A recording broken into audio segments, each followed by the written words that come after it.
ಪ್ರೀತಿಯ ನಮಸ್ಕಾರ ಎಲ್ಲರಿಗೂ ಕೂಡ. ಸಾಮಾನ್ಯವಾಗಿ ವೈದ್ಯರು ನಮ್ಮ ಆರೋಗ್ಯ ಹೇಗಿದೆ ಅಂತ ಕೇಳ್ತಾರೆ. ನಾನು ಡಾಕ್ಟರ್ ಸೀತಾರಾಮಚಂದ್ರ ಅವ್ರಿಗೆ ಕೇಳ್ತೀನಿ, ಸರ್ ಆರೋಗ್ಯ ಹೇಗಿದೆ? ತುಂಬ ಚೆನ್ನಾಗಿದೆ, ಧನ್ಯವಾದಗಳು ಸ್ಮಿತಾ. ತುಂಬಾ ಅಪರೂಪ ಸರ್ ವೈದ್ಯರಿಗೆ ಆರೋಗ್ಯ ಕೇಳೋಕೆ ಅವಕಾಶ ಸಿಗೋದು. ಬೇಕಲ್ಲ ನಮ್ಮನ್ನು ವಿಚಾರಿಸ್ಕೊಳ್ಳೋರು, ತುಂಬ ಖುಷಿ ಆಗುತ್ತೆ. Thank you sir. ಆಯುರ್ವೇದದ ಬಗ್ಗೆ ಮಾತನಾಡ್ತಿದ್ದೀವಿ. ಇತ್ತೀಚೆಗೆ ಪ್ರಸ್ತುತತೆ ಬಗ್ಗೆ ತುಂಬ ಮಾತನಾಡ್ತೀವಿ. ಅಂದರೆ ಯಾವುದೇ ವಸ್ತು ಇರ್ಬೋದು, ವಿಷಯ ಇರ್ಬೋದು, ವ್ಯಕ್ತಿ ಇರ್ಬೋದು, ಈ ದಿನಕ್ಕೆ ಈ ಸಂದರ್ಭಕ್ಕೆ ಪ್ರಸ್ತುತನಾ ಅಂತೇಳಿ. ಈಗ ಆಲೋಪತಿ ಅಥವಾ ಸಾಮಾನ್ಯ ಜನರಿಗೆ ಅರ್ಥ ಆಗೋ ಥರ ಇಂಗ್ಲೀಷ್ ಮೆಡಿಸಿನ್ ಪದ್ಧತಿ ಅಡ್ವಾನ್ಸ್ ಆಯಿತು, ಹೈಲಿ ಅಡ್ವಾನ್ಸ್ ಆಗ್ತಾ ಇದೆ. ಈ ಅಡ್ವಾನ್ಸ್ಮೆಂಟ್ ಅನ್ನೋದು, ಪ್ರಸ್ತುತತೆ ಅನ್ನೋದು ಆಯುರ್ವೇದಕ್ಕೆ ನಾವು ಹೇಗೆ ಹೋಲಿಕೆ ಮಾಡಿ ಮಾತನಾಡ್ಬೋದು ಅಂತ? ನಾನು ಹೆಚ್ಚಾಗಿ ಇದನ್ನು ನಮ್ಮ ಪೇಷಂಟ್ಸ್ ಹತ್ರ ಮಾತಾಡುವಾಗ ಹೇಳ್ತಾನೆ ಇರ್ತೀನಿ. ಈ ಅಮ್ಮನ ಕೈಯ ಅಡುಗೆ ಮತ್ತು ಹೋಟೆಲ್ ತಿಂಡಿ ಅಂತ ಒಂದು ಕಂಪ್ಯಾರಿಸನ್ ಕೊಡೋದು. ಹೋಟೆಲ್ ಎಷ್ಟೆಷ್ಟು ಒಳ್ಳೊಳ್ಳೆ ರೆಸ್ಟೋರೆಂಟ್ಗಳು ಬರಲಿ, ಎಷ್ಟೆಷ್ಟು ದೊಡ್ಡ ದೊಡ್ಡ ಜಾಯಿಂಟ್ಗಳು ನಾವು ನೋಡ್ತೀವಿ, ಅಲ್ಲಿ ಎಷ್ಟೇ ಊಟ ಮಾಡಿದ್ರು ಕೊನೆಗೆ we have to go back to ಅಮ್ಮನ ಕೈ ಅಡುಗೆಗೆ. ಹೌದಾ? ಈ ಅಮ್ಮನ ಕೈ ಅಡುಗೆಗೆ ಅದರದ್ದೇ ಆದ ಮಹತ್ವ ಇದೆ. ನೀವು ಯಾವತ್ತೂ ಅದನ್ನು ಡೌಟ್ ಮಾಡಲ್ಲ. ಅಮ್ಮನ ಕೈ ಅಡುಗೆನ ಸಂಪೂರ್ಣವಾಗಿ ನಂಬಿಕೆಯಿಂದ ಸ್ವೀಕಾರ ಮಾಡ್ತೀರ. ಆದರೆ ಹೋಟ್ಲಿಗೆ ಹೋದಾಗ, ಅದು ಎಷ್ಟೇ ಸೊಫಿಸ್ಟಿಕೇಟೆಡ್ ಹೋಟ್ಲಿದ್ರೂ ಅಲ್ಲಿ ಹೋದಾಗ ನಿಮ್ಗೊಂದು ಭಯ ಇರುತ್ತೆ, ತಿಂದಿದ್ರು ನನಗೇನೋ ಒಂದು ಆಗ್ಬೋದು ಅಂತ. ಹಾಗೇ ಇದೆ. ಯಾವ ಕಾಲಕ್ಕೂ ಪ್ರಕೃತಿ ನಮಗೆ ಕೊಟ್ಟಿದ್ದಿದೆಯಲ್ಲ, ನೇರವಾಗಿ ಪ್ರಕೃತಿಯಿಂದ ಬರೋದಿದೆಯಲ್ಲ, ಅದು ತಾಜಾ ಇರುತ್ತೆ.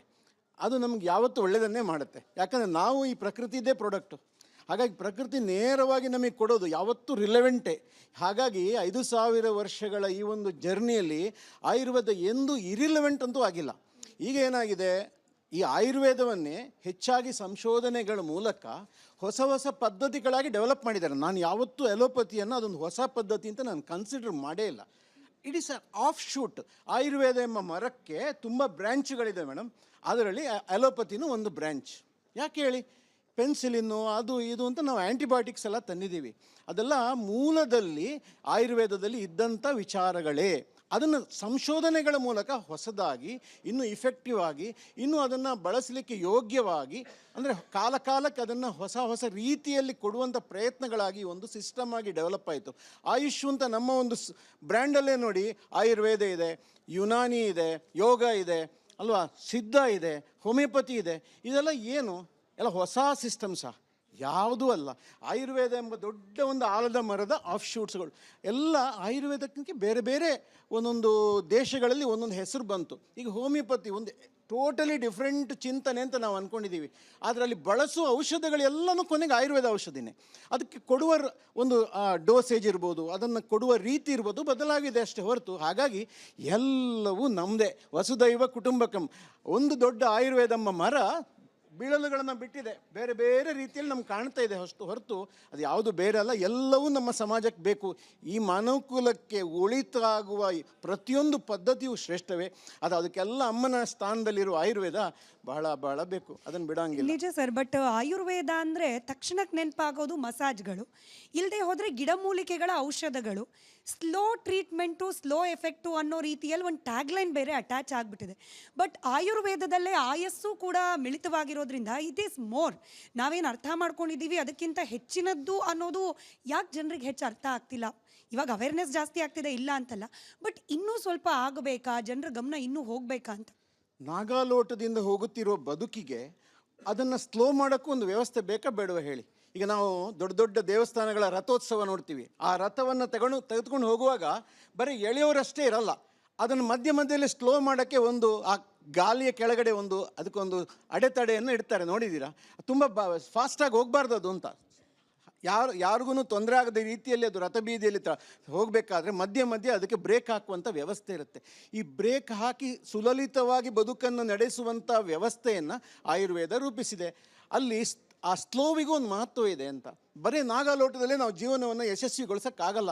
ಕೆಲವೊಂದು ವಿಚಾರ ಸ್ಲೋ ಆಗಬೇಕು, ಕೆಲವೊಂದು ವಿಚಾರ ನಿಧಾನವಾಗಿ ಆದ್ರೇ ಸಕ್ಸಸ್ ಆಗೋದು. ಹಾಗಾಗಿ ಎಲ್ಲೋ ಒಂದು ಕಡೆ ಆಮೇಲೆ ಅಡಿಗೆಗೂ ಅದರದ್ದೇ ಆದಂಥ ಮಹತ್ವ ಇದೆಯಲ್ವ.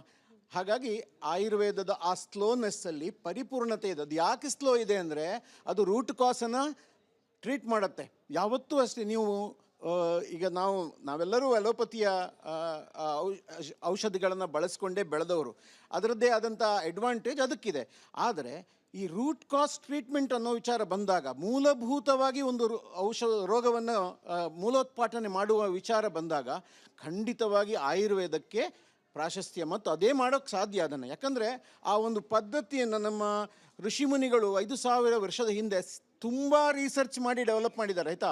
ಎಲ್ಲರೂ ಅಂದ್ಕೊಳ್ತಾರೆ ಸಾಮಾನ್ಯವಾಗಿ ಒಂದು ಹೇಳೋ ಮಾತಿದೆ, ಆಯುರ್ವೇದದಲ್ಲಿ ರಿಸರ್ಚ್ ಇಲ್ಲ, ಆಯುರ್ವೇದದಲ್ಲಿ ಏನೂ ಟೆಸ್ಟಿಂಗ್ ಇಲ್ಲ, ಹಾಗಿಲ್ಲ ಹೀಗಿಲ್ಲ ಅಂತ.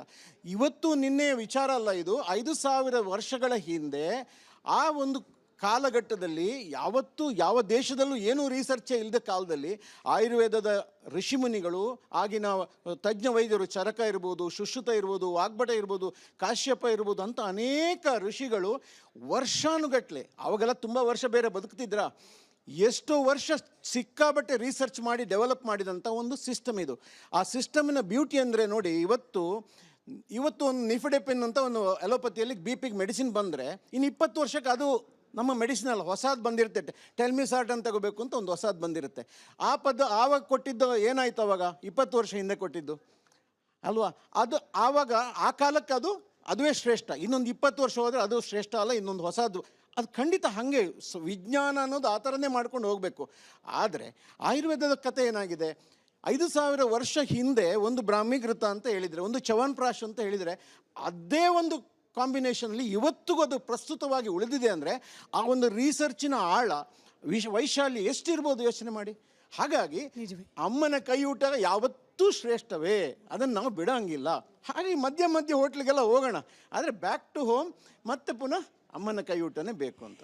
ನಿಜ ಸರ್. ಬಟ್ ಈಗಿನ ದಿನಮಾನದಲ್ಲಿ ಹೆಂಗಾಗೋಗ್ಬಿಟ್ಟಿದೆ ಅಂದರೆ ಎಲ್ಲ ವಿಚಾರದಲ್ಲೂ ಕೂಡ ನಾವು ಅದು ಎಲ್ಲೇ ಹುಟ್ಟಿದ್ರೂ ಕೂಡ pan India approach, pan world ಸಿನಿಮಾದಿಂದ ಹಿಡಿದು ಈ ಮೆಡಿಸಿನಲ್ ಟ್ರೀಟ್ಮೆಂಟ್ವರೆಗೂ ಕೂಡ ಎಲ್ಲ ಪ್ರದೇಶಕ್ಕೆ ಎಲ್ಲ ಜನರಿಗೂ ಕೂಡ ಇದು ಹೊಂದುವಂಥ ಪದ್ಧತಿಯಾ ಅಂತ ಹೇಳಿ ಯೋಚನೆ ಮಾಡ್ತೀವಿ. ಆಯುರ್ವೇದ ಅಂದ ತಕ್ಷಣ ಸಹಜವಾಗಿ ಭಾರತದಲ್ಲಿ ಅದರ ಬೇರುಗಳಿರೋದ್ರಿಂದ ವರ್ಲ್ಡ್ ಅಪ್ರೋಚ್ ಹೇಗಿದೆ ಸರ್? ತಾವು ಕೂಡ ಇದೇ ಫೀಲ್ಡ್ನಲ್ಲಿ ಇರೋದ್ರಿಂದ ಪ್ರಪಂಚದ ಬೇರೆ ಬೇರೆ ದೇಶಗಳು ನಮ್ಮ ಭಾರತದ ಆಯುರ್ವೇದ ಪದ್ಧತಿಯನ್ನು ಯಾವ ರೀತಿ ಗಮನಿಸ್ತಿದೆ ಅಂತ.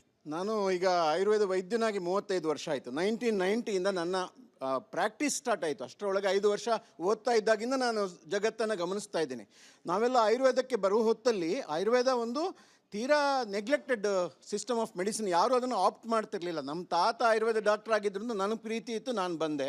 ಹಾಗೆ ಕೆಲವರು ಯಾರ್ಯಾರೋ ಕುಟುಂಬದಲ್ಲಿ ಯಾರೋ ಒಂದು ಹಿನ್ನೆಲೆ ಇದ್ದಿದ್ದಕ್ಕೆ ಬಂದಿರ್ಬೋದು, ಕೆಲವರು MBBS ಸೀಟ್ ಸಿಕ್ಕಿಲ್ಲ ಅಂತ ಬರ್ತಾರೆ, ಹೆಚ್ಚಿನವ್ರು ಹಾಗೆ ಬರ್ತಾರೆ. ಆದರೆ ಬಂದ ಮೇಲೆ ಗೊತ್ತಾಗೋದು ಇದರ ಶ್ರೇಷ್ಠತೆ, ಇದು ಎಂಥ ಅದ್ಭುತವಾದಂಥ ವಿಚಾರ ಅಂತ. ಮೂಲಭೂತವಾಗಿ ಆಯುರ್ವೇದ ಓದೋದ್ರಿಂದ ನಾವು ಆಯುರ್ವೇದ ವೈದ್ಯರಿಗೊಂದು ತುಂಬ ಅನುಕೂಲ ಆಗ್ತದೆ. ಯಾಕಂದರೆ ನಮ್ಮ ಆರೋಗ್ಯ ತುಂಬ ಒಳ್ಳೆಯದಾಗತ್ತೆ, ನಮ್ಮ ಕುಟುಂಬದವರ ಆರೋಗ್ಯ ಒಳ್ಳೆಯದಾಗತ್ತೆ. ನಮಗೆ ಒಳ್ಳೆಯದಾದ ಮೇಲೆ ಈ ಒಳ್ಳೆಯದನ್ನು ಸಮಾಜಕ್ಕೆ ಕೊಡಬೇಕಾ ಬೇಡವಾ ಅನ್ನೋ ಒಂದು ರೀತಿಯಲ್ಲಿ ಹೊಸ ತಲೆಮಾರಿನ ಆಯುರ್ವೇದ ವೈದ್ಯರು ಅದ್ಭುತವಾದ ಕೆಲಸ ಮಾಡಿಬಿಟ್ರು. ಅದ್ಭುತ ಅಂದ್ರೇನು, ಒಂದು ಕಡೆಯಿಂದ ರಿಸರ್ಚ್ಗಳು ನಡೀತಾ ಇದೆ, ಒಂದು ಕಡೆಯಿಂದ ಅತ್ಯಂತ ಕಷ್ಟದ ಕ್ಯಾನ್ಸರ್ಗಳನ್ನು ಅಥವಾ ಒಂದು ಪಲ್ಮನರಿ ಡಿಸೀಸಸ್ಸು, ILD ಥರದ ಕಾಯಿಲೆಗಳು, ಚಿಕಿತ್ಸೆನೇ ಇಲ್ಲ ಅನ್ನೋ ಒಂದು ಕಾಯಿಲೆಯನ್ನು ಆಯುರ್ವೇದದ ಮೂಲಕ ಚಿಕಿತ್ಸೆ ಮಾಡೋ ಪ್ರಯತ್ನಗಳು. ಯಾಕಂದರೆ ಇಂಟಿಗ್ರೇಷನ್ ಈಸ್ ದಿ ಪವರ್. ನಾವು 2-3 ಪದ್ಧತಿಯನ್ನು ಇಂಟಿಗ್ರೇಟ್ ಮಾಡಿದಾಗ ಆವಾಗ ನಮ್ಗೆ ಜಾಸ್ತಿ ಶಕ್ತಿ ಬರುತ್ತೆ. ನೋಡಿ, ಯಾವುದೇ ಒಂದು ಸಂಸ್ಥೆ ಕಟ್ಟಬೇಕಾದ್ರೆ ನಾವು ಎಷ್ಟು ಜನರನ್ನು ಒಟ್ಟಿಗೆ ತಗೊಳ್ತೇವೆ, ಹಾಗೆಯೇ ಹೆಲ್ತ್ ಕೇರಲ್ಲೂ ಇಂಟಿಗ್ರೇಷನ್ ತುಂಬ ಅನುಕೂಲ ಆಗುತ್ತೆ. ಹಾಗಾಗಿ ಸರ್ಕಾರ ಪ್ರಾರಂಭಿಕ ಹಂತದಲ್ಲಿ ನೆಗ್ಲೆಕ್ಟ್ ಮಾಡ್ತು. ಒಂದು 70 ವರ್ಷಗಳ ಕಾಲ ನಾವು ಸ್ವಲ್ಪ ನೆಗ್ಲೆಕ್ಟ್ ಆದ್ವಿ ಆಯುರ್ವೇದ. ಆದರೆ ಈಗ ಹಾಗಿಲ್ಲ, ಆಯುರ್ವೇದ ಮತ್ತು ಯೋಗಕ್ಕೂ ತುಂಬ ಪ್ರಾಮುಖ್ಯತೆ ಬಂದಿದೆ. ಭಾರತದ ಸುತ್ತಮುತ್ತ ಇರುವ ಎಲ್ಲ ರಾಷ್ಟ್ರಗಳಲ್ಲೂ ಅಂದರೆ ಪಾಕಿಸ್ತಾನ ಇರ್ಬೋದು, ಶ್ರೀಲಂಕಾ ಇರ್ಬೋದು, ಬಾಂಗ್ಲಾದೇಶ, ಅಲ್ಲೆಲ್ಲ ಮೊದಲಿಂದ ಅದು ರೆಕಾಗ್ನೈಸ್ಡು ಹೆಲ್ತ್ ಕೇರ್ ಸಿಸ್ಟಮ್. ಯಾಕಂದರೆ ನಾವೆಲ್ಲ ಒಟ್ಟಿಗೆ ಇದ್ವಲ್ಲ ಆ ಕಾಲದಿಂದ ಆಯುರ್ವೇದ ಈ ಭಾಗದ ಎಲ್ಲ ದೇಶಗಳು recognised and anybody can go and practise Ayurveda there. But ಮಜಾ ಏನಂದರೆ ಸ್ವಿಟ್ಜರ್ಲ್ಯಾಂಡ್ ಅದನ್ನು ರೆಕಾಗ್ನೈಸ್ ಮಾಡ್ತು, ಜರ್ಮನಿ ರೆಕಾಗ್ನೈಸ್ ಮಾಡ್ತು, ಎಲ್ಲ ದೇಶಗಳಲ್ಲಿ ಯುರೋಪಿಯನ್ ಕಂಟ್ರೀಸಲ್ಲಿ, ವೆಸ್ಟರ್ನ್ ಕಂಟ್ರೀಸಲ್ಲಿ ರೆಕಾಗ್ನಿಷನ್ ಪ್ರಾರಂಭ ಆಗಿ. ಜಪಾನಲ್ಲಿ 200ಕ್ಕೂ ಹೆಚ್ಚು ಆಯುರ್ವೇದ ವೈದ್ಯರು ಇವತ್ತು ಪ್ರಾಕ್ಟೀಸ್ ಮಾಡ್ತಾ ಇದ್ದಾರೆ. ಆಸ್ಟ್ರೇಲಿಯಾದಲ್ಲಂತೂ 100ಕ್ಕೂ ಹೆಚ್ಚು ಜನ ಪ್ರಾಕ್ಟೀಸ್ ಮಾಡ್ತಾ ಇದ್ದಾರೆ. ಅಮೇರಿಕಾ ಎಲ್ಲರಿಗೂ ಒಂದು ಗೋಲ್ಡ್ ಸ್ಟ್ಯಾಂಡರ್ಡು. ಹೌದಪ್ಪ, ಅಮೇರಿಕಾದಲ್ಲಿ ಏನು ಕತೆ ಅಂತ. ಅಮೇರಿಕಾದಲ್ಲೂ ಸಾಕಷ್ಟು ಜನ ಆಯುರ್ವೇದ ವೈದ್ಯರು ತುಂಬ ಒಳ್ಳೆ ಕೆಲಸ ಮಾಡ್ತಾ ಇದ್ದಾರೆ. ಆದರೆ ಎಲೋಪತಿ ಡಾಕ್ಟ್ರುಗಳು ಆಯುರ್ವೇದ ಕೆಲಸವನ್ನು ಮಾಡೋಕ್ಕೆ ಶುರು ಮಾಡಿದ್ರೆ ಆ ಸ್ಪೀಡ್ ಇನ್ನೂ ಜಾಸ್ತಿ ಆಗ್ತದೆ. ಈಗ ನಮ್ಮಲ್ಲಿ ಬಂದಿರತಕ್ಕಂಥ ಕೆಲವು ವೈದ್ಯರುಗಳಿಗೆಲ್ಲ ಆಯುರ್ವೇದದ ಬಗ್ಗೆ ಬಹಳ ಒಲವು ಇರೋದು ಬಹಳ ನಮ್ಗೆ ಸಂತೋಷದ. ಜಸ್ಟ್ ನಾಗೇಶ್ ಅವರು ಈಗಷ್ಟೇ ಹೇಳ್ತಾ ಇದ್ರು, ಆಯುರ್ವೇದ ಕಾನ್ಸೆಪ್ಟ್ಗಳನ್ನೇ ಅವ್ರು ಹೇಳ್ತಾ ಇದ್ರು, ಮೂಲಭೂತವಾಗಿ ಗಟ್ ಬಗ್ಗೆ. ನಮ್ಮ ಆಯುರ್ವೇದದಲ್ಲಿ ಎಲ್ಲ ರೋಗಕ್ಕೆ ಹೊಟ್ಟೆ ಮೂಲ ಅಂತ, ರೋಗ ಎಲ್ಲ ಎಲ್ಲಿ ಹುಟ್ಟುತ್ತೆ ಅಂದರೆ ಹೊಟ್ಟೆಯಲ್ಲಿ ಹುಟ್ಟುತ್ತೆ ಅಂತ ಹೇಳ್ತೀವಿ ನಾವು ಆಯುರ್ವೇದದಲ್ಲಿ, ಆಯಿತಾ. ಸರ್ವೇ ರೋಗಾಣಂ ಏನು ಅಜೀರ್ಣ ಏನಾಗುತ್ತೆ, ಎಲ್ಲ ಕಾಯಿಲೆಗಳ ಮೂಲ ಅಂತ ಒಂದು ಗ್ಯಾಸ್ಟ್ರೋಎಂಟ್ರಾಲಜಿಸ್ಟ್ ಅದನ್ನೇ ಹೇಳ್ತಾ ಇದ್ದಾರೆ. ಸೊ ಗಟ್ಟನ್ನು ನಾವು ಮತ್ತೆ ಸರಿ ಮಾಡಿದ್ರೆ ಎಲ್ಲ ರೋಗಗಳನ್ನು ಸರಿ ಮಾಡ್ಬೋದು.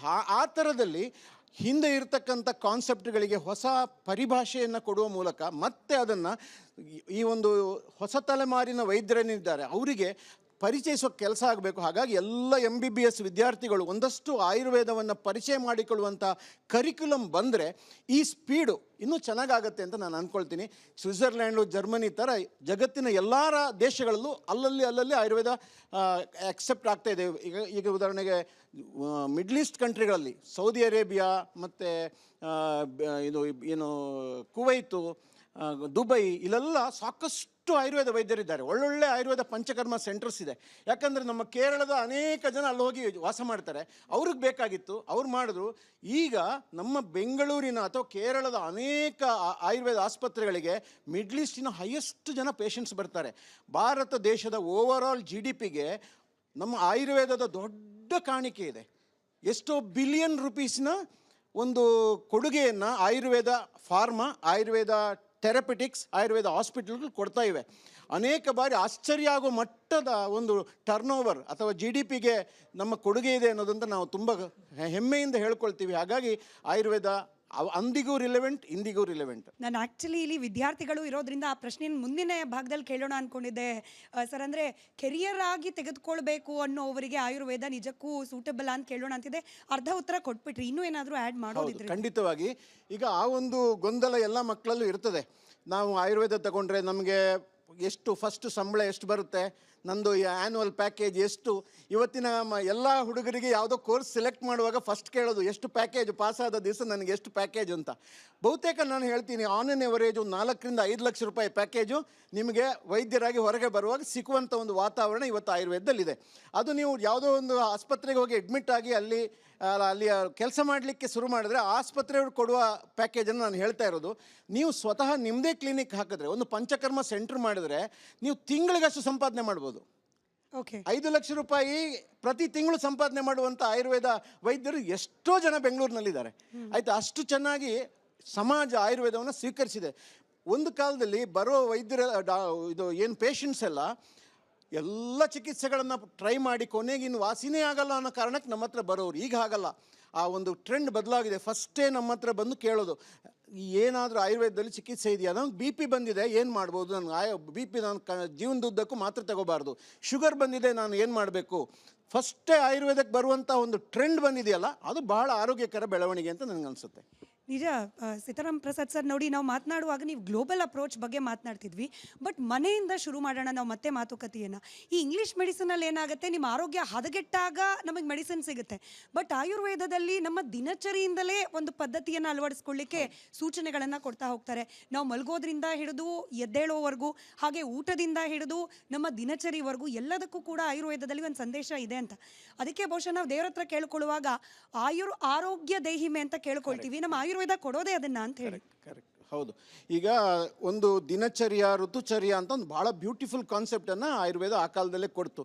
ಪ್ರತಿದಿನ ಒಂದು 24 ಗಂಟೆನ ನೀನು ಹೇಗೆ ಕಳಿಬೇಕು ಅಂತ ಆ ಒಂದು ಕಾನ್ಸೆಪ್ಟ್ ಎಷ್ಟು ಚೆನ್ನಾಗಿದೆ ಅಂದರೆ ನೋಡಿ, ಬ್ರಾಹ್ಮಿ ಮುಹೂರ್ತೆ ಉತ್ತಿಷ್ಟೆ ಅಂತ ಒಂದು ಪ್ರಾರಂಭ ಆಗುತ್ತೆ. ಅಂದರೆ ಸೂರ್ಯೋದಯ ಆಗಬೇಕಾದ್ರೆ 1-1.5 ತಾಸು 2 ತಾಸು ಮೊದಲೇ ನೀನು ನಿದ್ದೆಯಿಂದ ಎದ್ದೇಳು ಅಂತ. ಆಗಲೇ ಸ್ವಾಮೀಜಿ ತುಂಬ ಚೆನ್ನಾಗಿ ಹೇಳಿದ್ರು ಆ ಬಗ್ಗೆ.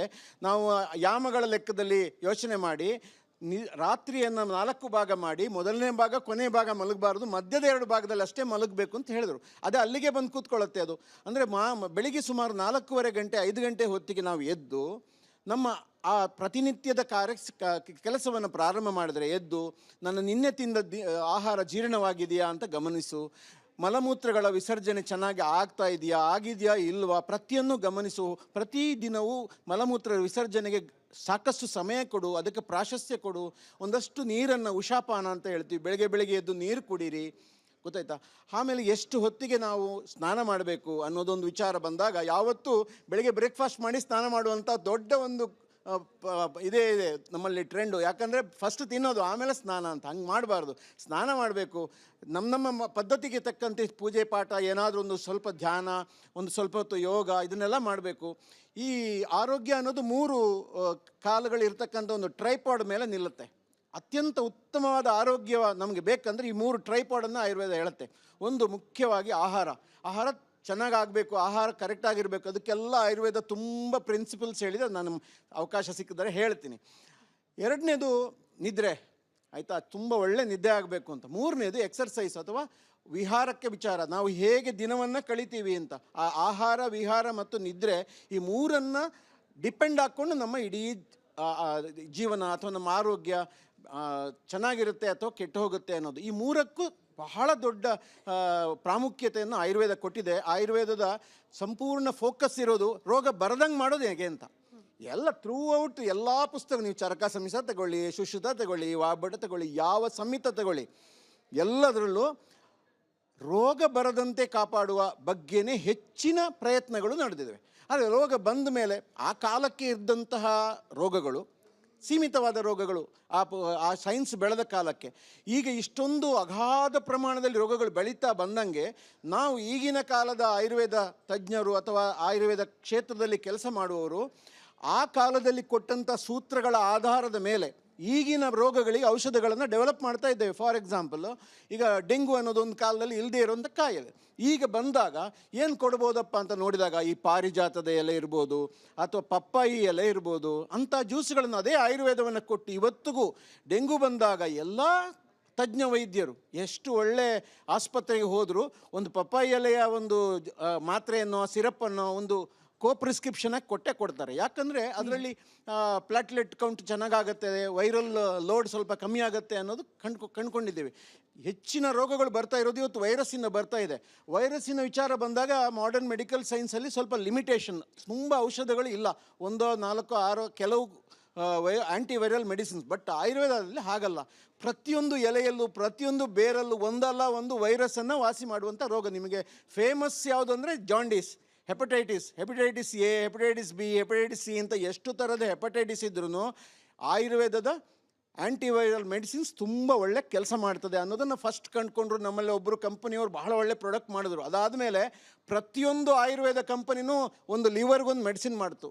ಹಾಗೆಯೇ ಮುಂದಿನ ದಿನಗಳಲ್ಲಿ ನಮಗೆ ಹೊಸ ರೋಗಗಳು ಬಂದಾಗ ಇಂಥ ರೋಗಗಳಿಗೆ ಇಂಥ ಔಷಧಗಳು ಎಲ್ಲ ನಮ್ಮ ಹತ್ರ ಲಭ್ಯ ಇರುವ ಮಾಹಿತಿಯ ಮೇಲೆ ನಾವು ಡೆವಲಪ್ ಮಾಡ್ತಾ ಬಂದಿದ್ದೀವಿ. ಹಾಗಾಗಿ ಆ ರಿಲೆವೆನ್ಸ್ ಅನ್ನೋದು ಕಾಯಮಾಗಿ ಉಳ್ಕೊಳ್ತು. 20ನೇ ಶತಮಾನಕ್ಕೆ ಕಂಪೇರ್ ಮಾಡಿದ್ರೆ ಈ 21ನೇ ಶತಮಾನ ಬಹುತೇಕ ಆಯುರ್ವೇದದ ಒಂದು ಗೋಲ್ಡನ್ ಪೀರಿಯಡ್ ಆಗುತ್ತೆ ಅನ್ನೋದು ಒಂದು ಭಾವನೆ ಬರ್ತಾ ಇದೆ. ಎಸ್ಪೆಷಲಿ ಈ ಕೋವಿಡ್ ದಿನಗಳು, ಕೋವಿಡ್ ನಂತರದ ದಿನಗಳು ಸರ್, ನಾವು ಇಮ್ಯುನಿಟಿ ಅನ್ನೋ ಪದ ಹಿಂದಿನಿಂದಲೂ ಇತ್ತಾದರೂ ಕೂಡ ಜನಸಾಮಾನ್ಯರು ಕೂಡ ಹೆಚ್ಚಾಗಿ ಬಳಸ್ಲಿಕ್ಕೆ ಪ್ರಾರಂಭ ಮಾಡಿದ್ದು ಈ ರೋಗ ನಿರೋಧಕ ಶಕ್ತಿ ಅನ್ನೋ ಪದವನ್ನು ಕೋವಿಡ್ ನಂತರದ ದಿನಗಳಲ್ಲಿ. ಆಗ್ಲೇ ಆಯುರ್ವೇದದ ಬಗ್ಗೆ ಹಾಗೆ ಮನೆ ಔಷಧಗಳ ಬಗ್ಗೆ ಕೂಡ ಜನರಲ್ಲಿ ಒಂದು ಸ್ವಲ್ಪ ಕಾನ್ಷಿಯಸ್ ಹೆಚ್ಚಾಯ್ತಾ ಅಂತ ಹೇಳಿ. ಈ ಕೋವಿಡ್ ನಂತರದ ದಿನಗಳಲ್ಲಿ ಆಯುರ್ವೇದದ ಬಗ್ಗೆ ಜನರಲ್ಲಿ ಇರುವಂತಹ ಅಭಿಪ್ರಾಯಗಳ ಬಗ್ಗೆ ನಿಮ್ಮ ಅಬ್ಸರ್ವೇಷನ್ಸ್? ಅದು ನಾನು ಆ ಕೋವಿಡ್ ಟೈಮಲ್ಲಿ ಪ್ರಾಕ್ಟೀಸ್ ಮಾಡೋ ಬಗ್ಗೆ ನಮಗೆಲ್ಲ ಭಾಳ ಗೊಂದಲ ಇತ್ತು. ನಾವೀಗ ಒಂದು 50 ವರ್ಷ ಕ್ರಾಸ್ ಆದವರಿಗೆಲ್ಲ ಆ ಟೈಮಲ್ಲಿ ಒಂದು ಅಡ್ವೈಸ್ ಏನಿತ್ತು ಸರ್ಕಾರದ ಅಂದರೆ better not to practise, you be at home ಅಂತ. ಆಯುರ್ವೇದ ಪ್ರಾಕ್ಟೀಷನರ್ಸು ಸೇರಿದ ಹಾಗೆ ಎಲ್ಲ ಅಲೋಪತಿ ಡಾಕ್ಟ್ರುಗಳಿಗೆ ಸ್ವಲ್ಪ ಇಮ್ಯುನಿಟಿ ನಿಮಗೆ ಕಮ್ಮಿ ಇದ್ದರೆ ಅಥವಾ ಸ್ವಲ್ಪ ವಯಸ್ಸಾದವರಾಗಿದ್ದರೆ ಪ್ರಾಕ್ಟೀಸ್ ವಿಷಯದಲ್ಲಿ ಕೇರ್ಫುಲ್ ಆಗಿರಿ, ತುಂಬ ಜೋರಾಗಿ ಸ್ಪ್ರೆಡ್ ಆಗ್ತಾ ಇದೆ ಅನ್ನೋದು ಒಂದು ವಿಚಾರ ಇತ್ತು. ನಾವು ಅಂದ್ಕೊಂಡ್ವಿ, ನಾವು ಆಯುರ್ವೇದ ವೈದ್ಯರಾಗಿ ನಾವೇ ಇವತ್ತು ಕೆಲಸಕ್ಕೆ ಇಳಿದಿಲ್ಲ ಅಂದರೆ, ನಾವು ಪ್ರಾಕ್ಟೀಸ್ ಮಾಡಿಲ್ಲ ಅಂದರೆ ನಾವು ಯಾವ ಸಂದೇಶವನ್ನು ಕೊಡ್ತೀವಿ, ನಮ್ಮ ಸಿಸ್ಟಮ್ ಬಗ್ಗೆ ಏನು ಕೊಡ್ತೀವಿ, ಅಥವಾ ನಾವು ಈ ಒಂದು ಫೀಲ್ಡಿಗೆ ಬಂದು ಏನು ಸಾರ್ಥಕ ಆಯಿತು ಅಂತ ನಾವೆಲ್ಲ ಏನು ಮಾಡಿದ್ವಿ, ಏನು ಬೇಕಾರಾಗಲಿ ನಾವು ಪ್ರಾಕ್ಟೀಸ್ ಮಾಡೋದೆ ಅಂತ. ಸೊ ನಾವು ಮೊದಲೆಲ್ಲ ದಿನಕ್ಕೆ 10 ಗಂಟೆ ಪ್ರಾಕ್ಟೀಸ್ ಮಾಡ್ತಾಯಿದ್ರೆ ಕೋವಿಡ್ ಟೈಮಲ್ಲಿ 15 ಗಂಟೆ 18 ಗಂಟೆ ಪ್ರಾಕ್ಟೀಸ್ ಮಾಡಿದ್ದೀವಿ. ಹೆಚ್ಚಾಗಿ ಆನ್ಲೈನು, ಎಲ್ರಿಗೂ ಆನ್ಲೈನಲ್ಲಿ ಮೆಡಿಸಿನ್ ಹೇಳೋದು, ಫೋನಲ್ಲೇ ಎಲ್ರಿಗೂ ಅವರನ್ನು ನೋಡೋದು, ಔಷಧ ಹೇಳೋದು. ಈಗ ಒಂದು ವಾಟ್ಸಪ್ ಕಾಲಲ್ಲಿ ನಾವು ವೀಡಿಯೋ ಕಾಲೆಲ್ಲ ಮಾಡೋ ಅವಕಾಶ ಆಗಿದ್ದಕ್ಕೆ ಹೆಚ್ಚಿನವರಿಗೆ ಆನ್ಲೈನಲ್ಲಿ ನಾವು ಚಿಕಿತ್ಸೆಗಳನ್ನು ಹೇಳಿದ್ವಿ. ಆ ಒಂದು ಕಾಲಘಟ್ಟದಲ್ಲಿ ಈ ಆನ್ಲೈನ್ ಒಂದು ವಿಚಾರ ಬಂತು ನೋಡಿ, ಯೋಗವನ್ನು ಆನ್ಲೈನ್ ಮಾಡು, ಕೆಲಸವನ್ನು ಆನ್ಲೈನ್ ಮಾಡು. ಹಾಗೆ ನಾವು ಆನ್ಲೈನಲ್ಲಿ ಕನ್ಸಲ್ಟೇಷನ್ಗಳನ್ನು ಮಾಡಿ ಸಾಕಷ್ಟು ನಾನು ಒಬ್ಬನೇ ಬಹುತೇಕ ಒಂದು 7-8 ಸಾವಿರ ಜನ ಈ ಕೋವಿಡ್ ರೋಗಿಗಳನ್ನು ಚಿಕಿತ್ಸೆ ಮಾಡಿದ್ದೀನಿ. Hats off and thank you sir. ಅವರೆಲ್ಲ ನನಗೆ ತುಂಬ ಹೆಮ್ಮೆನೂ ಅಂತದೆ, ಸಮಾಧಾನವೂ ಇದೆ. ನಾನು ಡಾಕ್ಟರ್ ಆಗಿದ್ದು ಸಾರ್ಥಕ ಆಯಿತು ಅನಿಸ್ತು. ನಮಗೆ ನೋಡಿ, ನಮ್ಮಮ್ಮ 85 ವರ್ಷದ ವೃದ್ಧೆ ಮನೆಯಲ್ಲಿರ್ತಾರೆ, ನಮ್ಮ ಹೆಂಡತಿ, ನಮ್ಮ ಮಕ್ಕಳು, ನಾವು ಎಲ್ಲ ಒಂದು ಕುಟುಂಬದಲ್ಲಿ. ನಮಗೆ ಒಂದೊಂದು ವೇವಲ್ಲೂ ನನಗೆ ಇನ್ಫೆಕ್ಷನ್ ಆಗಿದೆ. 2020ಯಲ್ಲಿ ಫಸ್ಟ್ ಟೈಮ್ ಲಾಕೌಟ್ ಇದಾಯ್ತಲ್ಲ, ಏನು ಕರ್ಫ್ಯೂ ಹಾಕಿದ್ರಲ್ವ, ಆ ವೇವಲ್ಲೂ ನನಗೆ ಇನ್ಫೆಕ್ಷನ್ ಆಯಿತು. ಆವಾಗ ನಮ್ಮ ಮನೇಲಿ ಎಲ್ರಿಗೂ ಜ್ವರ ಬಂತು, ಎಲ್ರಿಗೂ ಪಾಸಿಟಿವ್ ಇತ್ತು. ಬಟ್ ಎಲ್ಲೋ ಒಂದು ಕಡೆ ಆಯುರ್ವೇದ ವರ್ಕ್ ಆಗ್ತಾ ಇತ್ತಲ್ಲ, ನಮಗೆ ಯಾರಿಗೂ ಏನೂ ಅದು ಹಾಸ್ಪಿಟ್ಲ್ ಅಡ್ಮಿಟ್ ಮಾಡೋ ಥರ ಯಾರಿಗೂ ಏನೂ ಆಗಿಲ್ಲ, ಇನ್ಕ್ಲೂಡಿಂಗ್ ಮೈ ಮದರ್.